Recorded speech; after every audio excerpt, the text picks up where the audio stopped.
If you could hear you. All right, so we're live. I'm gonna wait for a few people to come on.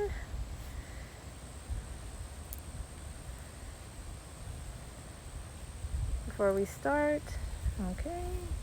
Hello everyone. All right, let's get started. Hi everyone, it's Dianelli again, and thank you for joining us for this live Instagram session with one of our artists in residence, Richard Moreno. Richard is here to talk about one of his installments that he has here on the site, and I'm going to switch things over to him. I just always forget how to turn this around, so bear with me. All right, hi Richard. Hello.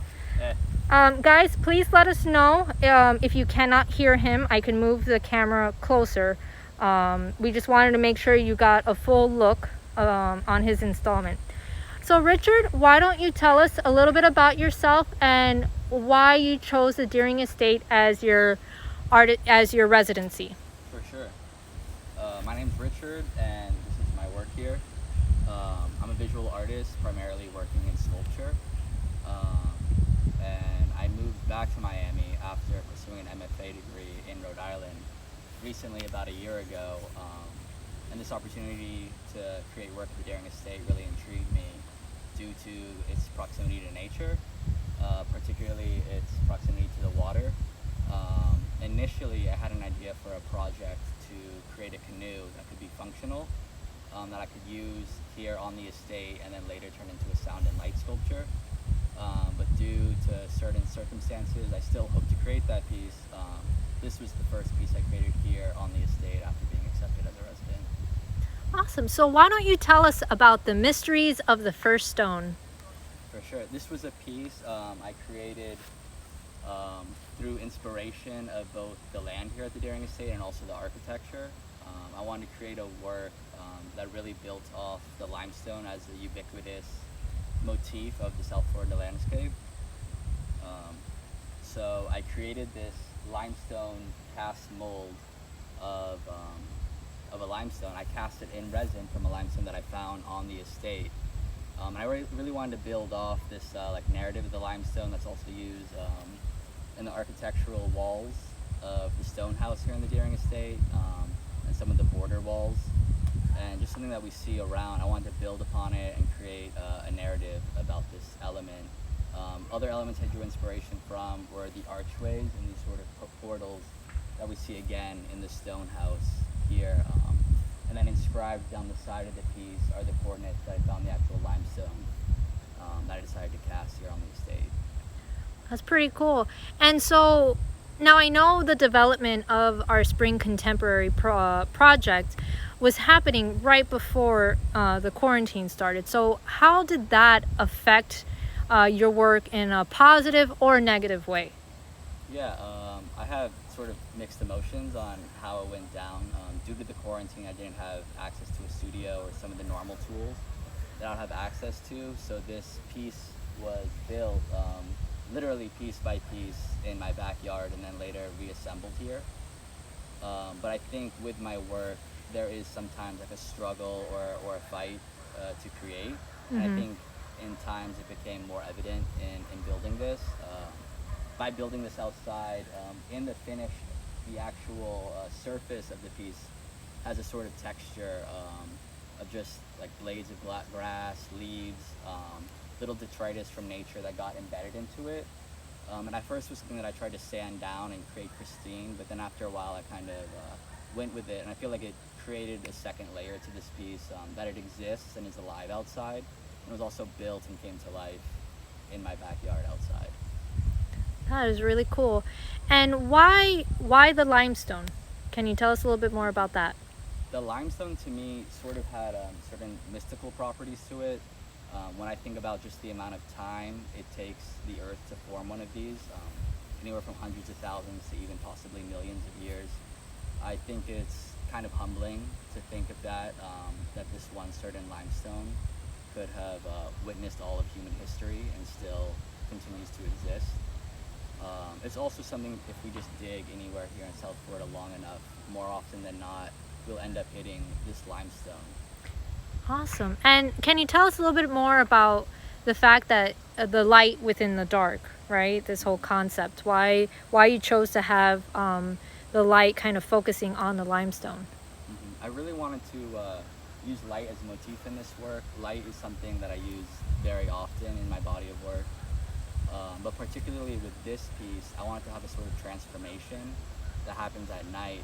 That during the day, the light is barely visible, but at night, the piece really takes on a different life. It almost has a second life. And the limestone also, by casting in the resin, it sort of creates more of these like beyond human perceptive qualities. I like to believe that this might be how the limestone actually exists in reality, both reflecting and refracting light in a sort of hyper reality.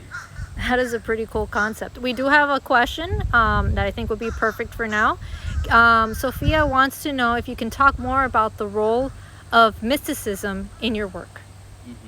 For sure. When I think of mysticism with my own work, I often think about not particularly about a certain god or higher power, but more of as existing beyond human perception or true nature or true reality.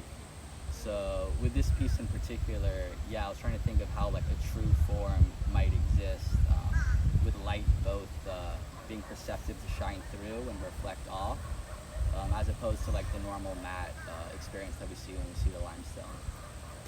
That is awesome. So why don't we actually get a closer look, and if anyone has any other questions for Richard, please feel free to ask. He's happy to answer throughout this live session. So I'm just gonna take this bad boy off so we can get a closer look. So here, as Richard mentioned, we have the coordinates of where he found the limestone, and I'm assuming, but where was the limestone found? Was it found here on the Daring Estate? It was found near the artist's studios across from the stone house. Really cool. Pieces of the limestone are still embedded inside the resin, leaving its mark. That is really cool. So what kind of light do you have behind these panels? They are just LEDs. There's about 10 separate LEDs within this piece shining on the limestone. And have you had to like change out the bulbs, or they last pretty good? No, they should last over a year, just continuously on. Oh, that's really cool. As I've come to notice, certain small insects and bugs have turned this piece into their sort of ecosystem and home. I had to shoo a lizard away earlier today. And I see what you mean about how it brings on almost a second light, because honestly, when I first saw a picture of this at night, I thought there was a bulb. I didn't realize it was the limestone. Like I almost thought that there was somehow that it was the light shining out as opposed to light shining on, which is pretty cool. Yeah. Very, very cool. So someone asked, where did you get the inspiration for this piece? I know we talked about it a little bit earlier, but if you don't mind repeating a little bit more. There's also like different like stories and timelines that went through my head in creating this piece, particularly with the resin limestone.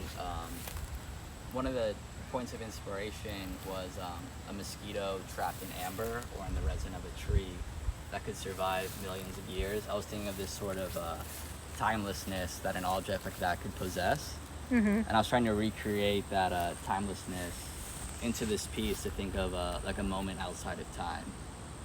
Written on the front is the title of the piece, The Mysteries of the First Stone, and I really wanted to think about back, or like draw a sort of arc of the first stone, how far back in time that could be, probably beyond even human comprehension. And on the back is written, "And to dust you shall return." Let's take a look at that.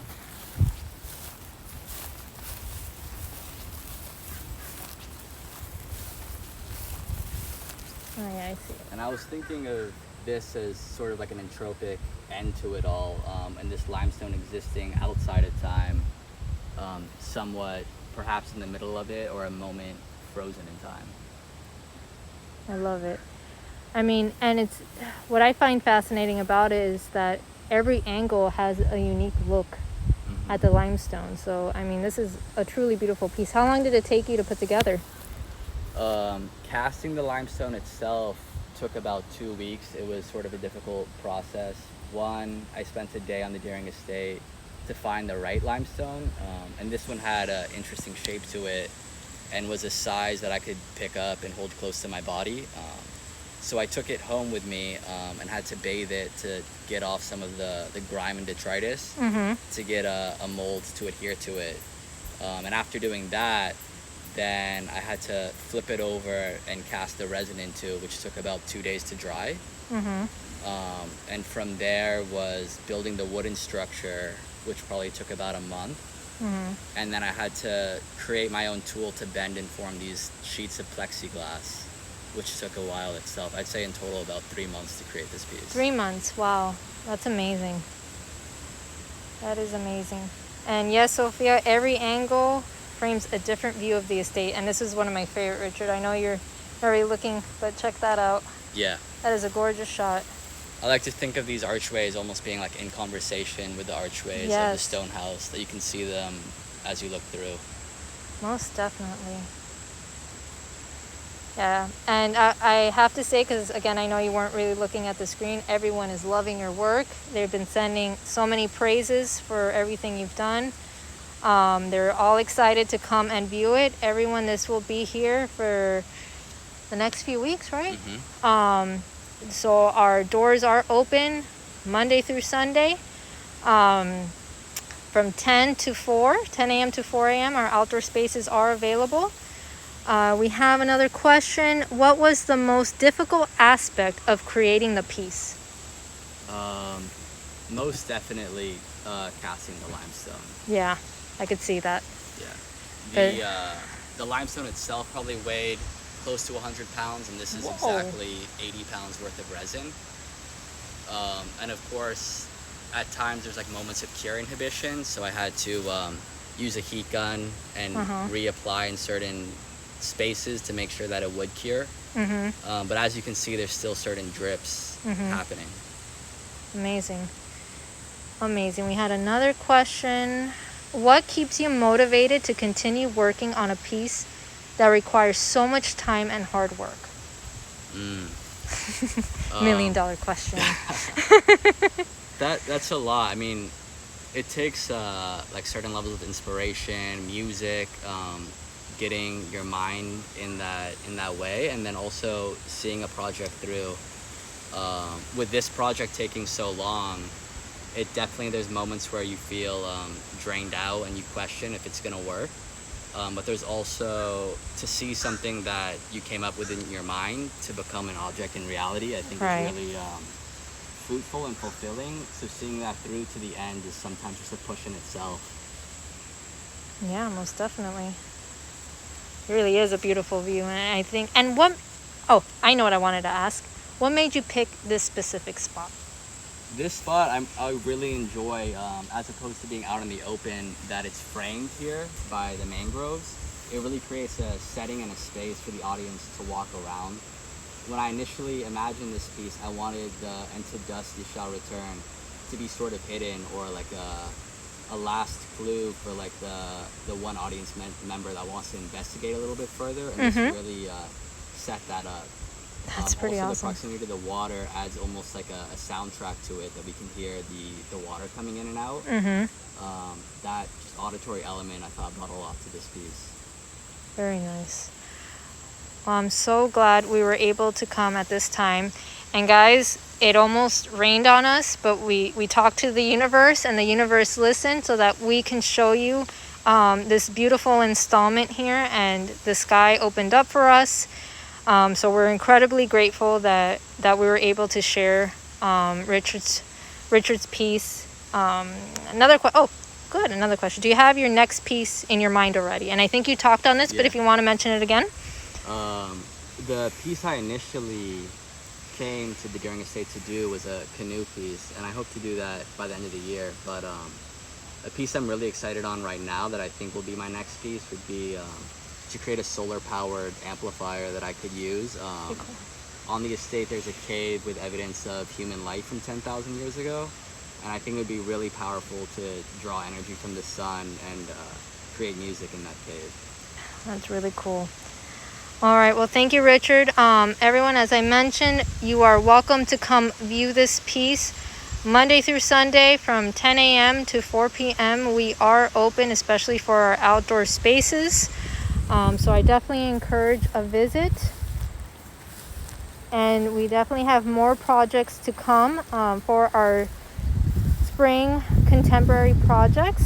If anyone has any more questions for Richard, you can reach him through Instagram at Richie666. And you can also see him on our posts in case you need to reach him out through there. You can give him a DM. One more question and then we will end this session. Can you show it at night? I'm already seeing the difference. Unfortunately, we cannot due to policy. Park policies, we're not allowed to have the parks open that late, especially now, but you never know, things can change. And we'll definitely keep you guys posted if we're able to open this up to the public at night. But thank you for asking that question. That was a great question. All right, Richard, well, thank you very much for joining us, and thank you everyone for being with us this evening. We hope to see you soon. Take care.